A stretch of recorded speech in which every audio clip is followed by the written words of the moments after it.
अंदर उनकी मौत हो गई और मैं 6 दिन तक मरा हुआ था और आपकी ताकत, आपकी वजह से मैं जिंदा होकर बाबू साहब के पीछे बोल रहा।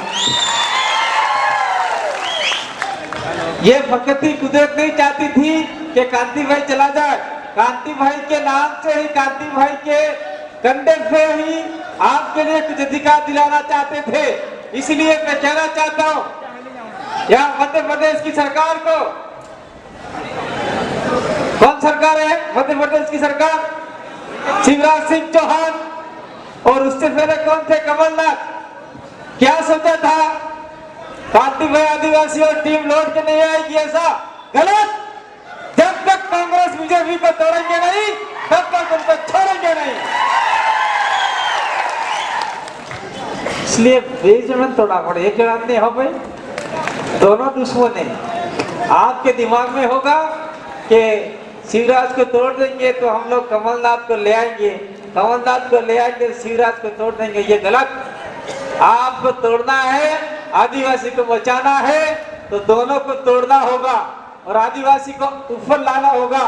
आपकी ये जो यात्रा थी आदिवासी बचाओ पर्यावरण बचाओ, मैं यहाँ कोई राजनीतिक बात करने नहीं आया हूँ, लेकिन मेरे से पहले बहुत सारे वक्ताओं ने राजनीतिक बात ठोक डाली, इसलिए मैं भी राजनीतिक बात ठोकूंगा।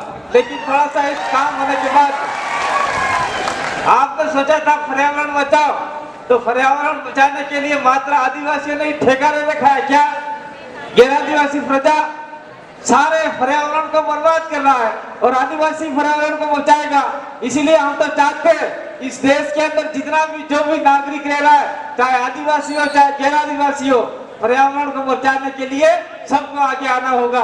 आदिवासी गैर आदिवासी मिलकर इस प्रकृति को बचाने के लिए आगे आवे तो निश्चित रूप से इस इलाके में, इस क्षेत्र में, इस भारत देश में पर्यावरण सुरक्षा हो सकती है और आपके विषय में पर्यावरण सुरक्षा हो सकती है। जो आपने जो रैली निकाली, जो जनता निकाला था, उस रैली को आप लोगों ने आगे बढ़ाया और आज समापन की घोषणा की। इसलिए मैं आप सभी को धन्यवाद देना चाहता हूँ, पूरी टीम को धन्यवाद देना चाहता हूँ। इसके साथ साथ में राजू भाई वल्लभाई भी आपके इलाके में आदिवासी बचाओ यात्रा रैली निकालकर झारखंड के आपके बिरसा मुंडा की धरती से लेकर आपके यहाँ पर भी आए थे। आप महाराष्ट्र में हैं और वो बहुत कम समय में हो सकता है गुजरात से होते हुए आपके मानगढ़ पर घुसेंगे, मानगढ़ से होते हुए राजस्थान में, और आपका ये गुजरात में बहुत बड़ा कांड हुआ था, वहां पर समापन करेंगे। इसीलिए मैं कहना चाहता हूँ आप लोग उधर मत देखो, उधर उधर देखने गए वहीं से हमारा कल्याण हो गया। कांग्रेस वाला ने आके उंगली करी, अरे कई भी वोटा यूं करे, वोटा सवा किया। बीजेपी वाला ने उंगली करी, बीजेपी वाले को देखने गए, हमारे समाज का नुकसान हो गया। इसलिए हमारा आदेश होना चाहिए कि हमारे आदिवासियों का उत्थान कैसे हो। मैं ज्यादा बात नहीं करूंगा, छोटी सी बात करूंगा। आप लोग नाराज होने वाले मुझे पता है, जितने भी पीले गमछे हैं जयेश के साथी है। मैं अभी अनिल कटारा जी से बात कर रहा था, पीछे हमारे जयेश के लोकेश जी सुन रहे थे, कमलेश्वर सुन रहे थे और बहुत सारे साथी सुन रहे थे। यही बात मैं आपको सुनाना चाहता हूँ।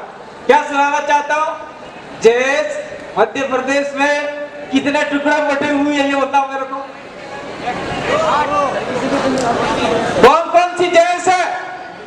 कोई कांग्रेस की जयेश है, कोई बीजेपी की जयेश है, कोई फलानी जयेश है, कोई ठेकरी जयेश है। क्या करोगे इतनी जयेशों का?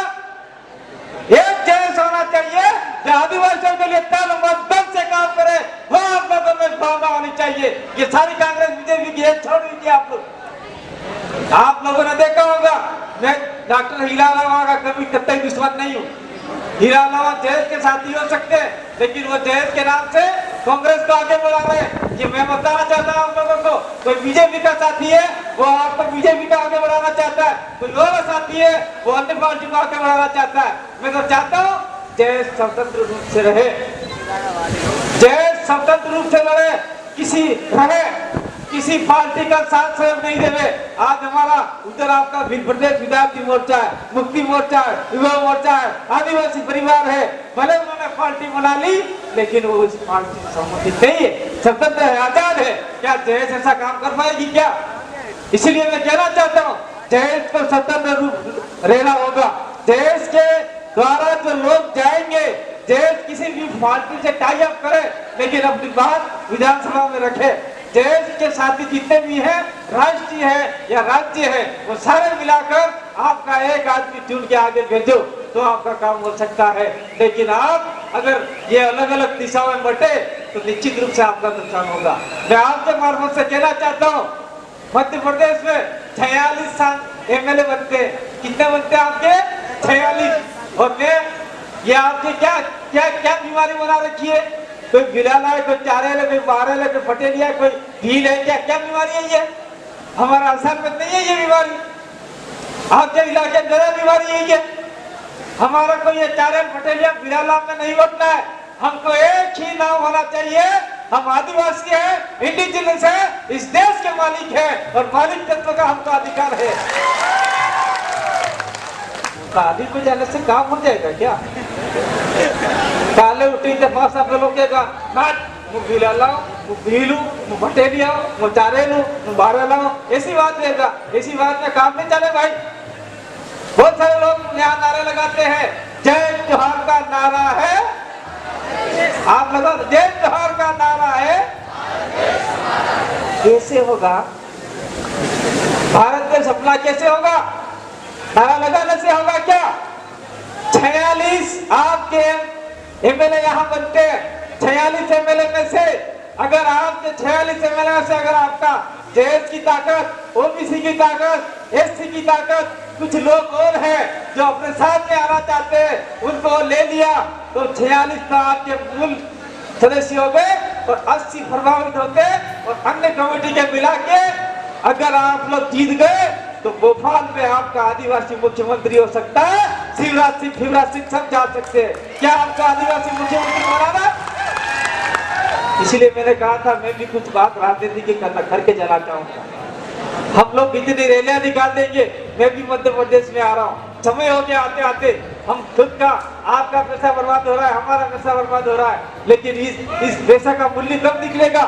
जब निकलेगा तब हमारे एमएलए वहां जाएंगे, तब इस पैसे का मूल्य निकलेगा, तब हमारे एमपी दिल्ली जाएंगे, दिल्ली जाकर हमारी आवाज आगे बढ़ाएंगे और हमारे सारे अधिकार छीन के लाएंगे। उन्हें दबा के रखे, वो छीनने पड़ेंगे, लड़ाई लड़नी पड़ेगी। ऐसे नहीं मिलते अधिकार। इसलिए मैं कहना चाहता हूँ आप सभी भाइयों से, मेरी आवाज में थोड़ा लफड़ा है, थोड़ा समय में ठीक हो जाएगा, क्योंकि इतना भयंकर एक्सीडेंट होने के बावजूद, मौत के मुंह में हम जाने के बावजूद आपकी ताकत से मैं जिंदा होकर वापस लौट के आया हूँ। तो हो सकता है मुझे महीना मरोड़ लगे सही होने में, क्योंकि मैं 6 दिन तो मरा हुआ था, कोमा में था, और 1 महीना से ऊपर में हॉस्पिटल में भर्ती था जयपुर के अंदर। आपके मध्य प्रदेश के साथी भी यहाँ मिलने के लिए आए थे। तो मैं आप लोगों से कहना चाहता हूँ कि आप लोग आज से कमर कस लीजिए और आने वाले समय में आपके नेतृत्व में, आपके सहयोग से जिस आदमी को अपने अपनी विधानसभा में खड़ा करना चाहते हैं, आज से तैयारी कर लीजिए। हमारा विधानसभा में कौन सा आदमी जाएगा, लोकसभा में कौन सा जाएगा। निश्चित रूप से राजस्थान और मध्य प्रदेश के चुनाव एक साथ में है। इसलिए मैं कहना चाहता हूँ, अगर मध्य प्रदेश के चुनाव पहले हो गए तो हम लोग कंधे से कंधा मिलाकर आपकी 50 विधानसभा में प्रचार करने के लिए दिन रात एक कर देंगे और आपके लिए आएंगे।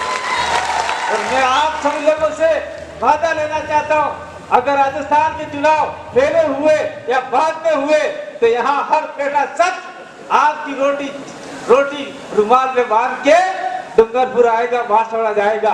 रोटी किसी को नहीं खानी है, आपकी खुद की रोटी बांध के लाएगा, हम भी रोटी खुद की बांध के लाएंगे, प्रचार आपका करेंगे। इसी प्रकार से हमारे आदिवासियों को जिताने का काम करेंगे। अगर हम स्वयं का पैसा, स्वयं की रोटी खाएंगे तो हमारा स्वयं का उम्मीदवार जीता पाएंगे। कांग्रेस बीजेपी में क्या होता है, खुद का पैसा होता ही नहीं है, पराया पैसा लगाते हैं और पराया पैसा से लास्ट में हमारे काम नहीं होते। इसलिए अब मैं ज्यादा नहीं बोल के अपनी बात को यहीं विराम दूंगा। आप सबों ने मुझे सुना और मेरे जीने के लिए आप सभी ने प्रकृति से दुआ की कि कांति भाई को मरने मत देना, कांति भाई को जिंदा रखना। इसीलिए मैं आपके बीच में आज जिंदा हूँ। तो आप सभी को कोटि कोटि नमन करता हूँ, आपके पैर पड़ता हूँ, आपको आभार करता हूँ। किसी ने देखा नहीं होगा कौन कांति भाई है, ये मेरे होंगे। कांति भाई मैं ही हूँ और नहीं फिर मैं उधर रास्ते में आ रहा था तो कांति भाई रोड आ रहे हैं, भवरलाल जी आ रहे हैं, बबीता जी आ रही है, अर्जुन मेड़ा आ रहा है। तो अर्जुन मेड़ा भी आपके सामने है, गायक कलाकार। कांति भाई भी आपके सामने बोल के बैठ रहे हैं, तो हम लोग ही हैं, कोई दूसरे नहीं है। એટલે કાંતિભાઈ શાર હેંગડે नहीं मुटका मारते हो। कांतिभाई भी मनक उसे, और ये मनक अगर ठान लिया तो हम लोग निश्चित रूप से, अगर आपने साथ दिया, 46 सीटें आपकी मध्य प्रदेश की आ गई और सीटें और आ गई, तो शिवराज सिंह चौहान क्या और कमलनाथ क्या उनको उखाड़ के फेंक देंगे और आप में से कोई वहां बिठा देंगे। इसी आशा विश्वास के साथ में बहुत बहुत धन्यवाद। हम जोहार, जय आदिवासी, जय गुजरात। बहुत बहुत धन्यवाद दादा। अगली कड़ी में भारतीय किसान यूनियन के जिला अध्यक्ष बहन जी अमर आए और इस सामाजिक मंच से अपनी बात